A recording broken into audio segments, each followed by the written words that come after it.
खुदा सलामत रहे हमारा ये मदरसा-ए इमाम बाक़िर बने। अस्सलामु अलैकुम वरहमतुल्लाहि वबरकातुहू। नहमदुहु व नुसल्ली अला रसूलिहिल करीम, अम्मा बाद, फ़ाऊज़ु बिल्लाहि मिनश शैतानिर रजीम, बिस्मिल्लाहिर रहमानिर रहीम। आज हम लाम तारीफ़, मीम साकिन और नून साकिन के क़वाइद के बारे में बात करेंगे। है बड़ा आसान, कुछ चीज़ें हुरूफ ये याद रखना है और पढ़ने का तरीक़ा। इंशाअल्लाह इस नशिस्त के अंदर आपको ये सारी चीज़ें समझ में आ जाएंगी। सबसे पहले लाम तारीफ़ है, फिर मीम साकिन और फिर नून साकिन। लाम तारीफ़ के दो कायदे हैं, इजहार और इदगाम, दो कायदे हैं। सबसे पहले समझे इजहार किसे कहते हैं। इजहार तजवीद ही का एक जुज़ है। तजवीद में असल इजहार है, उसको बयान करने की कोई ज़रूरत नहीं थी। जैसे लाम तारीफ़ में दो कायदे, इजहार और इदगाम, यानी कि इजहार भी एक कायदा है लाम तारीफ़ के अंदर। मीम साकिन के अंदर तीन कायदे हैं, उसमें से इजहार एक कायदा है। नून साकिन के अंदर, तनवीन के अंदर चार कायदे हैं, उसमें से इजहार एक कायदा है। हालांकि इजहार कोई कायदा ही नहीं है। इजहार तो तजवीद ही का नाम इजहार है। जैसे आपने बा को बा पढ़ा, वो इजहार हुआ बा के अंदर, ये बा का इजहार। जाहिर, जिस हरफ को आप जाहिर करके पढ़ेंगे साफ, उसको कहते हैं इजहार करना। इजहार कोई कायदा है ही नहीं। लेकिन यहाँ इजहार बयान इसलिए किया जाता है क्योंकि दूसरे जो कायदे हैं, लाम तारीफ़ में इदगाम है, मीम साकिन के अंदर इख्फा और इदगाम है, और नून साकिन के अंदर इक़लाब, इदगाम और इख्फा, ये जो तीन कायदे हैं, इसमें दो हैं, इसमें एक है। ये जो कवाइद हैं ये इजहार ही के मुकाबले में हैं। तो जब आप इजहार को समझेंगे तो वो कायदे भी समझ में आएंगे। अगर इजहार ही को नहीं समझेंगे, इजहार ही का कायदा इसमें बयान नहीं किया जाएगा, तो फिर ये सारे कायदे आपको समझ में नहीं आएंगे। इसलिए यहाँ पर एक इजहार बयान किया गया, हालांकि इजहार कोई कायदा नहीं है। और ये सारे कायदे आपको समझ में आए इसीलिए बयान किया है। अब देखिए लाम तारीफ़ के कितने कायदे हैं? दो। एक है इजहार, दूसरा इदगाम। इजहार के अंदर लाम पढ़ा जाएगा, यानी कि लाम आप पढ़ेंगे तो इजहार होगा, लाम पढ़ेंगे हमको पता चलेगा जब आप पढ़ेंगे, तो इसका माना हुआ लाम पढ़ा गया। और इदगाम का माना लाम नहीं पढ़ा जाता। अब कब पढ़ा जाता है, कब नहीं पढ़ा जाता? जब ये लाम है, देखिए ये हमज़ा वसली है, उसके बाद ये लाम है। अब इस लाम के बाद जीम आया। कौन सा हरफ आया? जीम। इबगी हज्जका, जीम आया। ये लाम तारीफ़ के हुरूफ हैं, हुरूफ कमरिया। जब ये लाम है, ये लाम तारीफ़ का जो लाम है, उसके बाद ये हुरूफ आ जाए, उसमें से कोई एक हरफ आ जाए, तो लाम तारीफ़ का क्या होगा? इजहार। हुरूफ कमरिया क्यों कहते हैं? इसलिए कि वल कमर के अंदर लाम तारीफ़ का इजहार होता है, इसलिए इस अदना सी मुनासिबत की वजह से इसका नाम हो गया हुरूफ कमरिया। वशम से लाम तारीफ़ का इजहार इदगाम होता है, उसमें लाम नहीं पढ़ा जाता, इसलिए इसका नाम पड़ गया हुरूफ शमसिया। ठीक है, तो ये लाम तारीफ़ के हुरूफ हैं, लाम तारीफ़ के इजहार के हुरूफ हैं। अब लाम तारीफ़ किसे कहते हैं? हर लाम तारीफ़ नहीं होता। लाम तारीफ़ का लाम इस्म के अंदर आता है। जैसे ये नाम है वलजार, ये एक नाम है, रहमान ये नाम है, तो इस्म के साथ ये लाम आता है, और ये लाम अपने साथ हमज़ा वसली लेकर आता है। क्या लेकर आता है? हमेशा शुरू में रहता है, उसके साथ हमज़ा वसली रहता है। हमज़ा वसली किसे कहते हैं? जो हमज़ा वसल की वजह से गिर जाए उसे कहते हैं हमज़ा वसली। जब आप मिलाएंगे तो गिर जाएगा। जैसे अर्रहमान है, और बिस्मिल्लाह के साथ अगर आप शुरू करेंगे सूरह रहमान को, तो आप पढ़ेंगे बिस्मिल्लाहिर्रहमानिर्रहीमिर्रहमान। ये हमज़ा वसली, वसल की वजह से, वसल यानी मिलाना, वसल की वजह से वो हमज़ा गिर जाएगा। अब देखें वल जार, अगर वाव नहीं पढ़ेंगे तो पढ़ना पड़ेगा आपको अल जार, लेकिन वाव पढ़ रहे हैं इसलिए पीछे एक हरफ आ गया लाम को पढ़ने के लिए, क्योंकि लाम में तारीफ़ साकिन ही रहता है। देख लीजिए यहाँ लाम साकिन है, या तो लाम के ऊपर कुछ नहीं होगा या लाम साकिन होगा। जब साकिन होगा तो साकिन के लिए शुरू में हमज़ा वसली आएगा पढ़ने के लिए, तो ये हमज़ा वसली है, ये इसकी पहचान है जिससे आप आसानी के साथ इसको पहचान सकेंगे। तो लाम तारीफ़ के बाद इसमें से कोई हुरूफ आ जाए हुरूफ कमरिया में से, तो लाम तारीफ़ का क्या होगा, इजहार लाम को पढ़ेंगे। लाम तारीफ़ के बाद हुरूफ शम्सिया यानी कि इसके अलावा के हुरूफ ता सा दाल जाल राजा सीन शीन स्वाद दुआत तो ज़ो लाम नून, ठीक है, ये हुरूफ हैं शम्सिया हैं कि जिनके आने की वजह से लाम तारीफ़ का इदगाम होगा, यानी कि वो लाम बिल्कुल नहीं पढ़ा जाएगा, ठीक है। अब देखें मीम साकिन के कायदे। मीम साकिन के बाद ये देखिए कौन सा हरफ आया, वाव। मीम साकिन के बाद मीम और बा के सिवा कोई हरफ आए तो मीम साकिन का इजहार होगा। इजहार होगा यानी कि मीम को आप पढ़ेंगे साफ साफ, जिस तरीके से मीम का मखरज है उस मखरज के साथ मीम को अदा करेंगे तो हो गया मीम साकिन का इजहार, जो नॉर्मल पढ़ने के दरमियान होता ही है। जब हम पढ़ते हैं मीम साकिन को तो जिस तरह मीम ज़बर माँ को पढ़ते हैं, ज़ेर को पढ़ते हैं, इस तरह मीम साकिन भी आता है तो हम उसी को उस तरीके से पढ़ेंगे। लेकिन कब, जब इसके बाद मीम और बा ना हो, इसके अलावा के उरूफ आ जाए तो मीम साकिन का क्या होगा, इजहार होगा। ये इजहार एक कलमा में है। मीम साकिन के बाद मीम और बा के सिवा जो दूसरा हरफ है कोई भी, यानी कि वाव, ये उसी कलमे में है। ये एक कलमे वाला इजहार है और ये दो कलमे वाला इजहार है। हुम फ़ीहा, हुम अलग कलमा, फ़ीहा अलग कलमा है। यानी कि मीम साकिन का जो इजहार है वो एक कलमा में भी होता है, दो कलमा में भी होता है। अब देखें बाकी इसके अलावा आप देखेंगे तो दो कलमा में सारे कायदे होंगे। या लहुम मग़फ़िरतुन, मीम साकिन के बाद मीम आया, क्या आया, मीम साकिन के बाद मीम, तो मीम साकिन का इदगाम होगा, क्या होगा, गुन्ना करके पढ़ेंगे। मखरज वही है, मीम साकिन का मखरज के साथ ही अदा करेंगे, जो उसका मखरज है जिस तरीके से पढ़ते हैं उसी तरीके से मीम पढ़ेंगे, लेकिन गुन्ना करेंगे। क्या करेंगे, हाँ, एक हरफ के बराबर मिक़दार उसकी है, उस हिसाब से हम गुन्ना करेंगे। क्या पढ़ेंगे, लहुम मग़फ़िरतुन, पढ़िए, ये उसकी मिक़दार हम गुन्ना करेंगे। अब देखें मीम साकिन के बाद बा आया, क्या आया, अम बिही, ये मीम साकिन का इख्फा हुआ, ठीक है।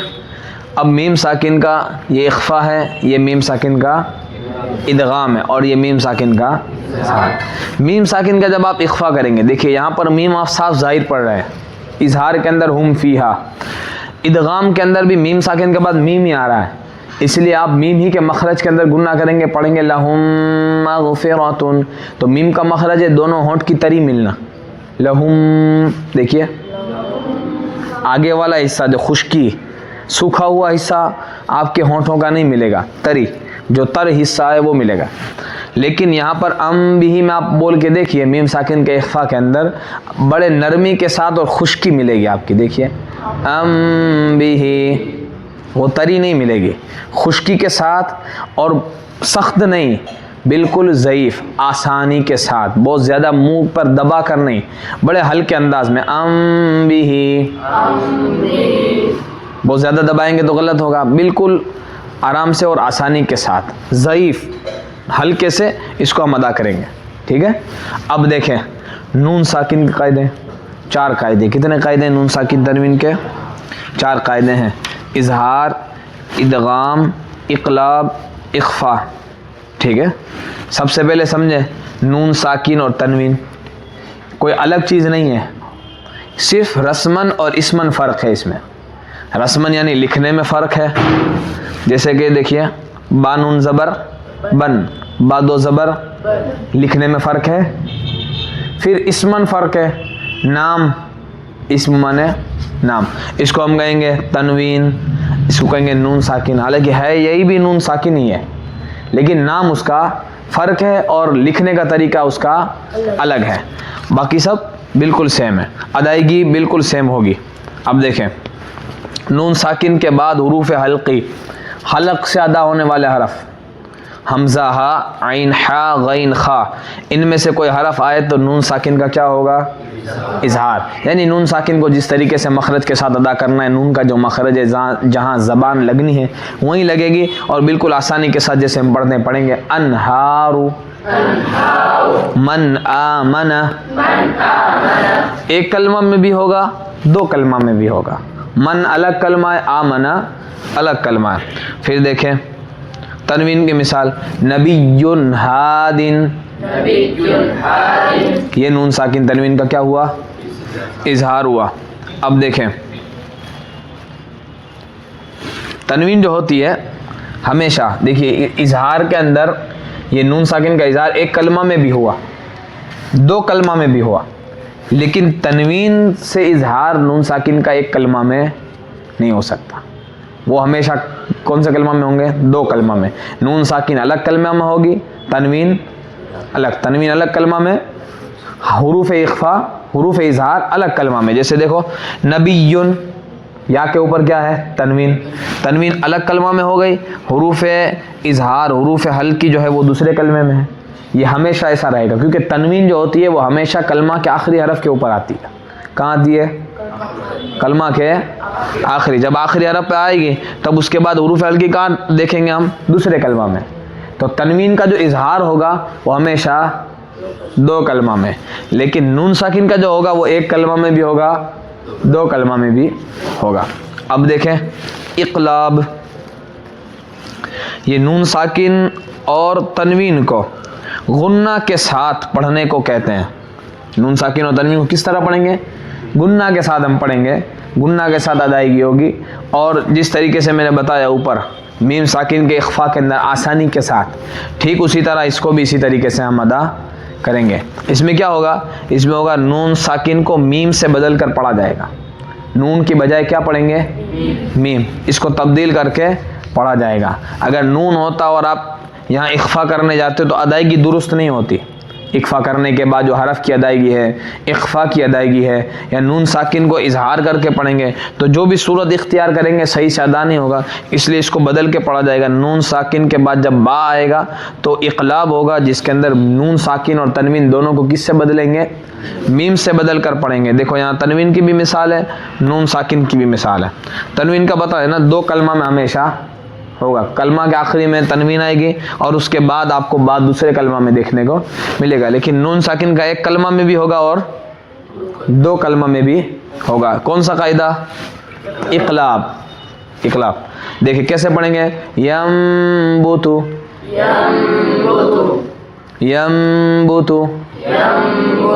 यहाँ तरी मिली, लेकिन किसे?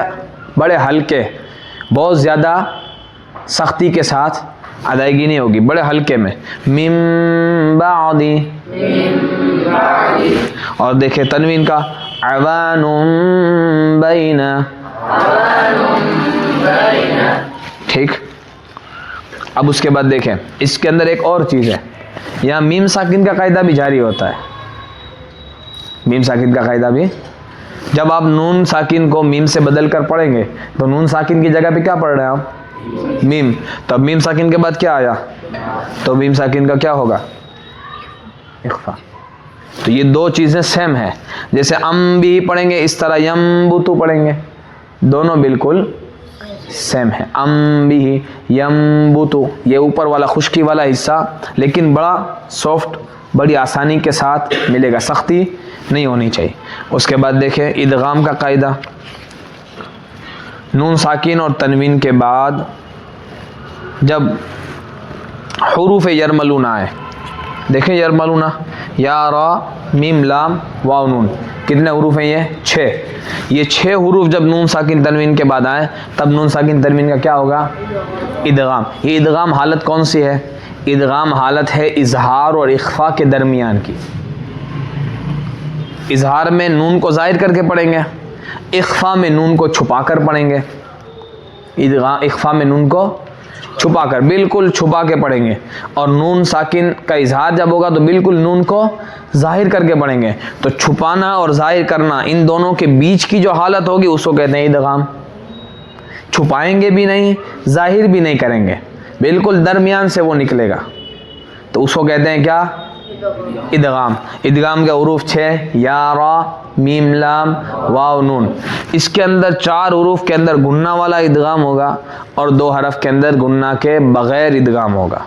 4 हरफ में गुन्ना भी होगा, जैसे या वाव मीम और नून, ये 4 हुरूफ हैं जिसमें गुन्ना के साथ इदगाम होगा। लाम और रा ये 2 हुरूफ ऐसे हैं जिसमें गुन्ना के बग़ैर इदगाम होगा, इदगाम बिला गुन्ना होगा।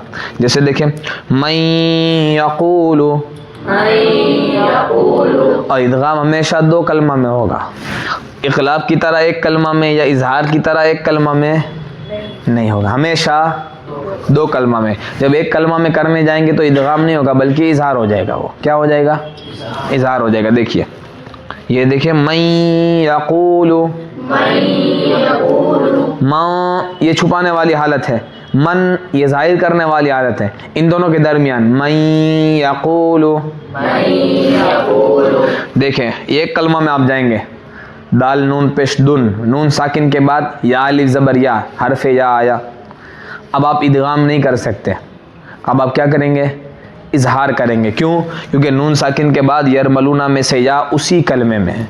4 जुमले से आते हैं, क़िनवानुन, सिनवानुन, बुनियानुन और दुनिया। ये 4 जुमले ऐसे हैं कि जिनके अंदर इदगाम नहीं होता बल्कि इजहार होता है, क्योंकि उन 4 कलमों के अंदर नून साकिन के बाद यरमलूना का हरफ उसी कलमा में है, इसलिए वहाँ पर इदगाम हमेशा कितने कलमा में होता है? 2। एक में नून साकिन या तनवीन होगा और दूसरे कलमा में यरमलूना में से हरफ होगा। अब देखे बिला गुन्ना, नून साकिन के बाद रा आया, मेर रब्बी, ये हुआ बिला गुन्ना जिसमें गुन्ना बिल्कुल नहीं होगा। ये हो गया इदगाम का कायदा। अब देखें इजहार, ये क्या है? इख्फा। अब इख्फा के अंदर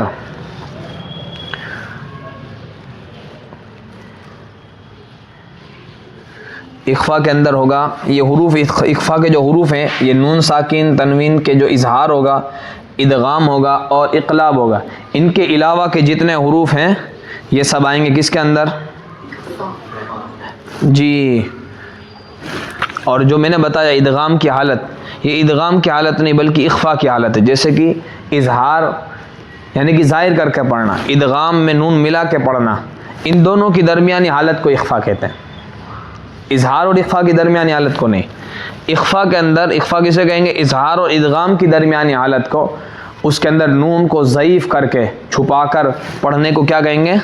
इख्फा। इख्फा में कैसे पढ़ेंगे? देखिए फंसाहु, ये एक कलमा में इख्फा हुआ।